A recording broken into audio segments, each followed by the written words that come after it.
Les amis, la France va très mal. Emmanuel Macron ne dort pas.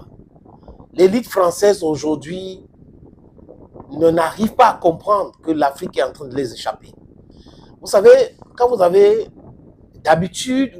cette habitude-là de piller, de spolier, d'être numéro un par le biais de la tricherie, à un moment donné, vous pensez que vous êtes vraiment fort.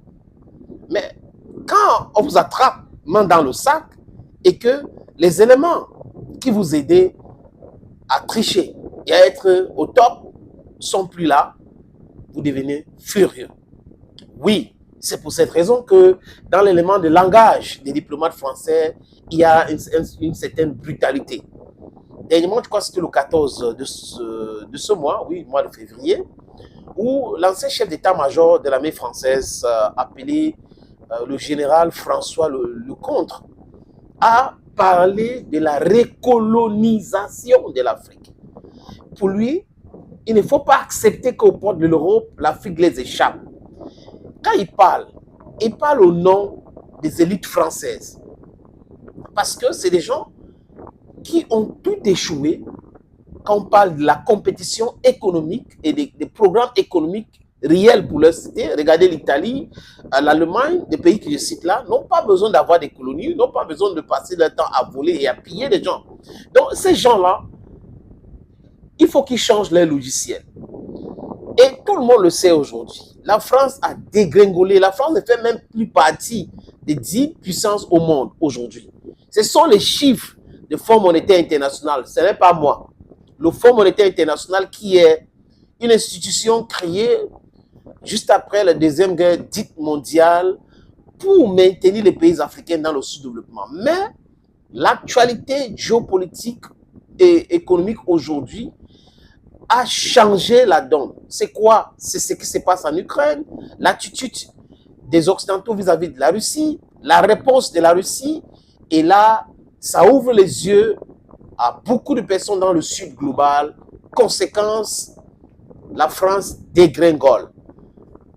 Jacques Chirac, l'ancien élève de l'ENA et de la Sorbonne, avait bien dit que la nourriture qui se trouve sur la table des Français aujourd'hui, la plupart viennent de l'Afrique, de l'exploitation sauvage de l'Afrique. Et Emmanuel Macron arrive aujourd'hui, je vous épargne les Sarkozy et les autres. Emmanuel Macron arrive aujourd'hui, il pense qu'il est trop sage, qu'il va utiliser le soft power pour amadouer les Africains et continuer l'exploitation de l'Afrique par la France. Oui, la sauvagerie dans leur traitement des Africains devait prendre un autre tenue. Mais seulement, les Africains sont devenus sages, oui, aujourd'hui, et ils ont décidé, dans leur grande majorité, parce que quand je dis sage, je ne veux pas minimiser, les amis, l'effort de Lumumba, l'effort de Ngwabi, l'effort de M. Olympio, de Ernest Wanji, de Sankara. Je ne veux pas minimiser ces efforts-là. Je veux juste dire qu'aujourd'hui, beaucoup plus de jeunes Africains sont entrés dans cette bataille de la libération ou de la quête pour la souveraineté africaine, de la décolonisation. Vous voyez un peu les amis. Donc, et ça fait mal en France. Regardez le Niger, regardez le Burkina Faso, regardez le Sénégal, regardez le Mali. Cette façon de venir piller l'Afrique est finie. Et là, ça pose un énorme problème. La dénonciation de la non-double imposition, ça pose un problème réel à l'économie française. Parce que les sociétés françaises ou des multinationales qui faisaient les profits en Afrique ne payaient pas les impôts en Afrique. Incongru, non, les amis? Et la France avait réussi quand même, c'est tout, ne passe pas de signer les accords avec les pays africains pour que ces entreprises payent les impôts plutôt en France. Et venir nous dire que nous sommes des pays pauvres, très endettés et embêtés. Et nous parle d'aide au développement, qui était une grosse arnaque. L'escroquerie à nous, l'autre pareil, les amis. Our eyes are open now, and we know what we are talking about. Africans will no longer accept that you manipulate them economically, politically, and all that. We're not accepting that. So we're telling you, go to hell with your help and all that. We don't need your aid. The aid you're talking about, it is our money. It is our money. You don't pay taxes in our countries. You exploit us. The money you impose on us, you are the one managing it. You can print whatever you want and how you want. You can impose on some structural adjustment projects in Africa. That is what we don't want. C'est ce qu'on appelle l'ingérence.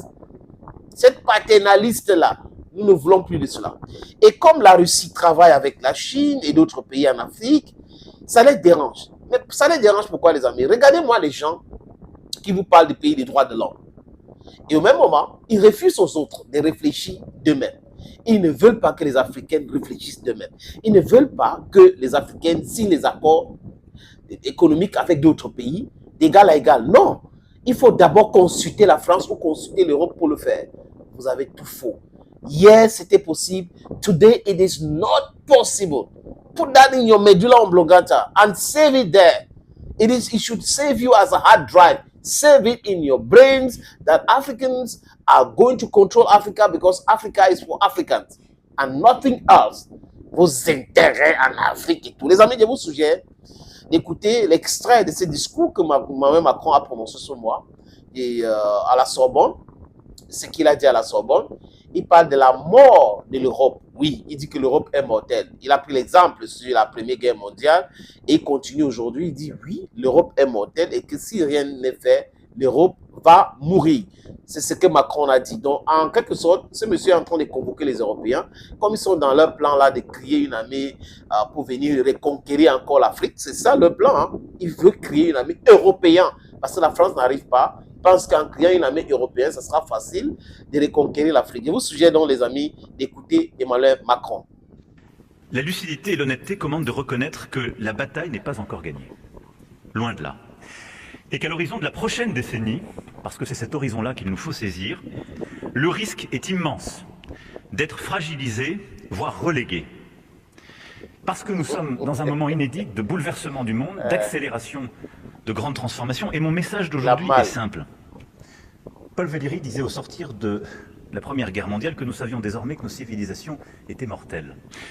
Nous devons être lucides sur le fait que notre Europe aujourd'hui est mortelle. Elle peut mourir. Elle peut mourir et cela dépend uniquement de nos choix. Mais ces choix sont à faire maintenant. Parce que c'est aujourd'hui que se joue la question de la paix et de la guerre sur notre continent et de notre capacité à assurer notre sécurité ou pas. Nous avons commencé à repenser notre géographie dans les limites de notre voisinage. L'Europe se pense désormais comme un ensemble cohérent après l'agression russe, en affirmant que l'Ukraine et la Moldavie font partie de notre famille européenne et ont vocation à rejoindre l'Union le moment venu. C'est leur problème, les amis, ça ne nous regarde pas. C'est fini le pillage systématique de l'Afrique. C'est fini la manipulation en Afrique. La jeunesse africaine actuelle en a marre et a pris ses responsabilités. La jeunesse africaine n'a pas entendu que les politiciens de mainstream corrompus parce qu'ils ont les comptes bancaires en Occident, dont les Occidentaux peuvent les manipuler à leur guise à tout moment. Aujourd'hui, c'est la masse africaine, la démographie qui est une arme, leur perturbe véritablement aujourd'hui. Et là, qu'est-ce qu'ils ils accusent tout le monde, c'est les Russes, c'est les Chinois et autres. Nous avons un cerveau, on peut réfléchir. Et même si quelqu'un vous conseille, c'est à vous, avec votre sagacité, de savoir que ce qu'il est en train de me dire là est vrai. Parce que lui, il a fait ça pour réussir. Donc pourquoi pas nous? Donc ce n'est pas mauvais de conseiller les gens. Mais penser que les Africains sont manipulés aujourd'hui, c'est d'être stupide à la limite, c'est d'être bête. Et quand on n'est pas intelligent, on n'est pas intelligent, ce n'est pas de notre faute.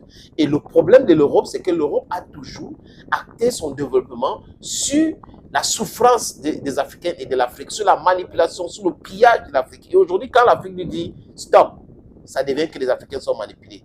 L'Europe se meurt, c'est votre problème. Ça ne nous regarde pas.